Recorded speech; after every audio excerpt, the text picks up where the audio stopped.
अरब सागर में तैरते 5 शिवलिंगों का सबसे बड़ा रहस्य। एक ऐसा अनोखा शिवलिंग जो स्वयं अरब सागर में है। अरब सागर की लहरें शिवलिंग का जलाभिषेक करती हैं। आज हम आपको बताएंगे इस खास शिवलिंग से जुड़े कुछ खास रहस्य और ये भी बताएंगे कि आखिर ये इतना दिलचस्प क्यों है। गुजरात के भावनगर में कोलियाक के तट से 3 किलोमीटर अंदर अरब सागर में स्थित हैं निष्कलंक महादेव। यहाँ पर अरब सागर की लहरें रोज शिवलिंगों का अभिषेक करती हैं। लोग पानी में पैदल चलकर ही इस मंदिर के दर्शन करने आते हैं। इसके लिए उन्हें ज्वार के उतरने का इंतजार करना पड़ता है। भारी ज्वार के वक्त केवल मंदिर की पताका और खंभा ही नजर आता है, जिसे देखकर कोई भी अंदाजा नहीं लगा सकता कि आखिर पानी के नीचे समुद्र में महादेव का प्राचीन मंदिर स्थित है। यहाँ पर शिव जी के 5 स्वयंभू शिवलिंग हैं। अब ये 5 शिवलिंग यहाँ आए कैसे? दोस्तों, इस मंदिर का इतिहास महाभारत काल से जुड़ा है। महाभारत के युद्ध में पांडवों ने कौरवों को मारकर युद्ध जीता था, लेकिन युद्ध समाप्ति के पश्चात पांडव ये जानकर बड़े दुखी हुए कि उन्हें अपने ही सगे संबंधियों की हत्या का पाप लगा है। इस पाप से छुटकारा पाने के लिए पांडव भगवान श्री कृष्ण से मिले। पाप से मुक्ति के लिए श्री कृष्ण ने पांडवों को एक काला ध्वज और एक काली गाय सौंपी और पांडवों को गाय का अनुसरण करने को कहा। यह भी बताया कि जब ध्वज और गाय दोनों का रंग काले से सफेद हो जाए तो समझ लेना कि तुम्हें पाप से मुक्ति मिल चुकी है। साथ ही श्री कृष्ण ने उनसे ये भी कहा कि जिस जगह ऐसा हो वहां पर तुम सब भगवान शिव की तपस्या करना। पांचों भाई भगवान श्री कृष्ण के कथानुसार काले ध्वज हाथ में लिए काली गाय का अनुसरण करने लगे।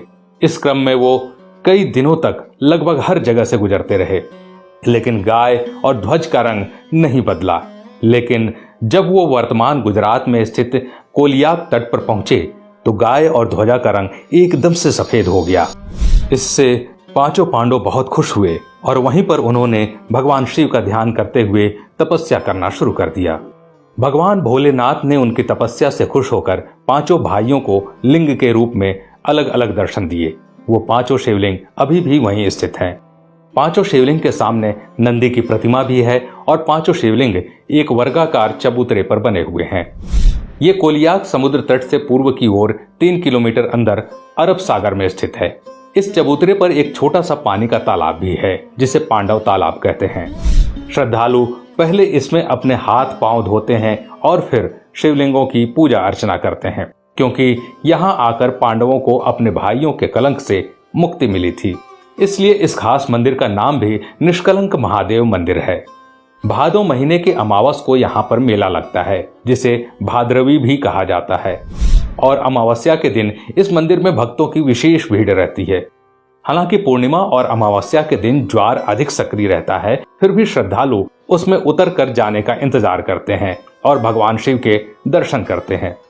कहते हैं दोस्तों कि जब आप समुद्र तट से देखेंगे तो सिर्फ और सिर्फ आपको समुद्र के ऊपर पताका और एक खंभा दिखेगा, लेकिन जैसे ही ज्वार हटता है वो शिवलिंग और साथ ही साथ वो चबूतरा स्पष्ट रूप से दिखाई देने लगता है। दोस्तों, ऐसा भी माना जाता है कि आज तक समुद्र की लहरें न ही उस पताका को हिला पाई और न ही खंभे को और न ही शिवलिंग को, क्योंकि अरब सागर स्वयं भगवान शिव का जलाभिषेक करता है। तो दोस्तों, अगर ऐसे में भविष्य में आपको इस खास मंदिर में जाने का अवसर मिले तो इस अवसर को चूकिएगा मत, या कभी आप गुजरात घूमने जाएं तो इस मंदिर के दर्शन अवश्य कीजिएगा, जिसे निष्कलंक महादेव के नाम से जाना जाता है। आज के लिए बस इतना ही। अगर वीडियो पसंद आया तो लाइक करिएगा और ऐसे ही वीडियो देखने के लिए हमारे पेज को फॉलो जरूर करें। धन्यवाद।